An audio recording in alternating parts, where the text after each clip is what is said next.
Assalamualaikum warahmatullahi wabarakatuh. Kembali lagi di channel Ngaji Akhir Zaman. Di video kali ini kami akan membagikan ceramah Gus Bah yang membahas tentang cara melatih cinta kepada Allah Subhanahu wa taala. Untuk lebih jelasnya, mari kita simak videonya sama-sama. Sekian dari saya. Wassalamualaikum warahmatullahi wabarakatuh. Salam NKRI. Saya itu pernah ngaji berkali-kali di Jogja di mana-mana sampai ada buku seorang dokter nulis tesisnya itu bangga lagi menjadi muslim setelah ngaji saya itu. Karena saya menerangkan itu ringan. Orang Islam itu harus mencintai Allah. Ciri utama cinta itu tidak tegang, rileks. Saya bilang begini, kalau kamu pernah 1 tahun digratisi orang rumah, makanan, kamu kira-kira itu mudah nggak mencintai orang yang berjasa sama kamu pinjemin rumah dan kasih makan gratis? Mudah kan? Apalagi kita ini mudah mencintai orang yang minjemin mobil 1 tahun, ngasih rumah 1 tahun, apalagi selamanya. Kenapa kita tidak mudah mencintai Allah yang memberi kita bumi, air, oksigen, semuanya kita dikasih Allah? Akhirnya mereka mikir, wong mencintai seseorang yang ngasih dalam durasi 1 tahun saja mudah, apalagi mencintai Allah yang ngasih kita tanpa batas. Itu disebut walladzina amanu asaddu hubbal lillah. Orang mukmin itu mudah sekali mencintai Allah. Caranya dilatih tadi. Kita mudah mencintai orang yang berjasa sama kita. Kenapa tidak mudah mencintai Allah yang tentu jasanya lebih besar? Nah, karena akhir-akhir ini banyak orang yang terlalu nazir, terlalu kata Nabi kan basyiru walatu nafiru yasiru walatu siru. Sehingga saya bikin gerakan. Pokoknya semua orang mukmin pasti masuk surga. Nanti soal ada kesalahan-kesalahan kecil yang menjadikan orang su'ul khotimah itu sifatnya kehati-hatian. Jangan menjadi hukum. Hati-hati itu tidak menjadi hukum. Kalau kamu nyupir hati-hati itu bukan berarti pasti kecelakaan. Enggak. Hati-hati itu ya hati-hati saja, tidak menjadi hukum. Ini penting saya utarakan karena kubu sebelah kampanyenya sudah tadi, setiap mati mesti tenang bersama Bapak di surga. Sementara kita mau kampanye, kamu sholat tidak mesti diterima, haji tidak mesti diterima, jadi kiai tidak mesti masuk surga. Coba kalau kita kampanye gitu terus, yang mau jadi muslim itu siapa? Jadi ini sudah tak perhitungkan matang-matang, saya milih mata seperti itu.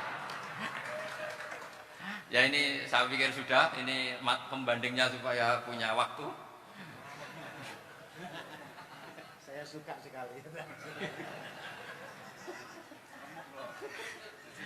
Nah ini yang sesi terakhir ya, sesi terakhir. Saya akan cerita fikih karena Nyun sewu Gus, ada iklan sebentar dari ibu-ibu. Pentolan mic kurang dekat ke mulutnya Gus Bah,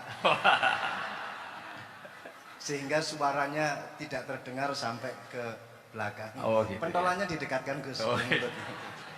Ini kalau ngomong konotasinya itu mesti nyerempet. Sudah apa ya? Sudah ahlinya di situ.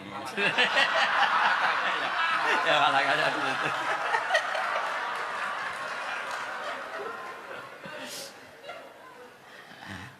Dalam sesi terakhir saya cerita pentingnya pembanding. Imam Rafi'i itu yang ngarang kitab Muharrar. Kitab Muharrar ini adalah ringkasan dari kitab Al-Wasit. Al-Wasit itu karangannya Imam Ghazali. Al-Wasit sendiri ini khas ngaji NU, karena NU maknanya Nahdlatul Ulama, gerakan para ulama. Jadi kalau nggak ngerti alim-alim seperti itu ya ada NU. Sebenarnya sampai itu pasnya Nahdlatul Ummah, gerakan umat. Tapi kan sudah jadi partai politik Nahdlatul Ummah. Karena yang katakan NU itu Nahdlatul Ulama, gerakannya para ulama. Imam Rafi'i itu berpendapat sujud itu cukup pakai baduk, pakai jidat.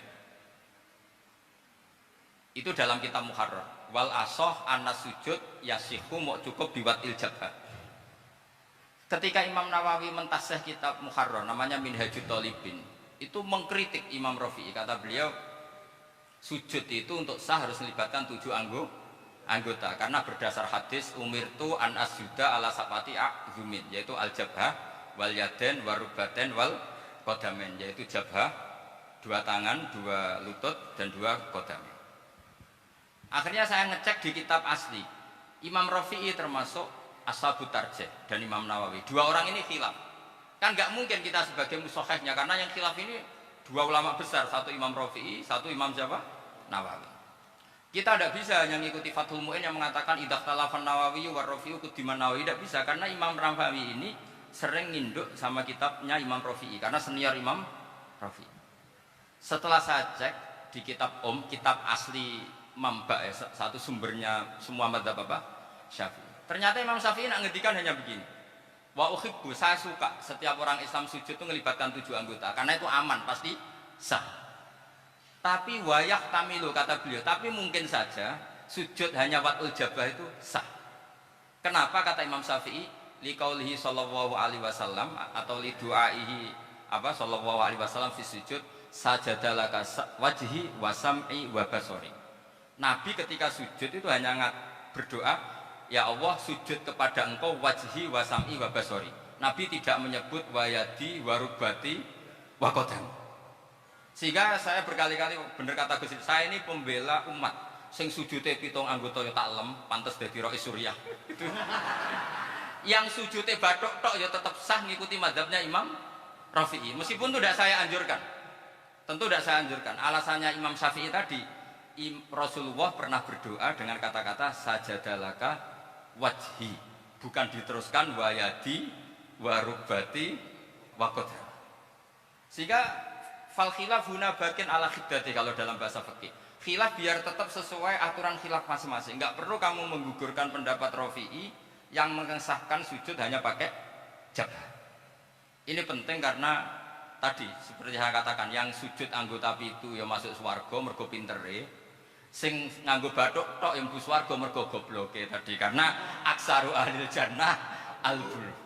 Nah ini madzhab saya. Jadi saya itu ingin umat Islam itu baik-baik saja.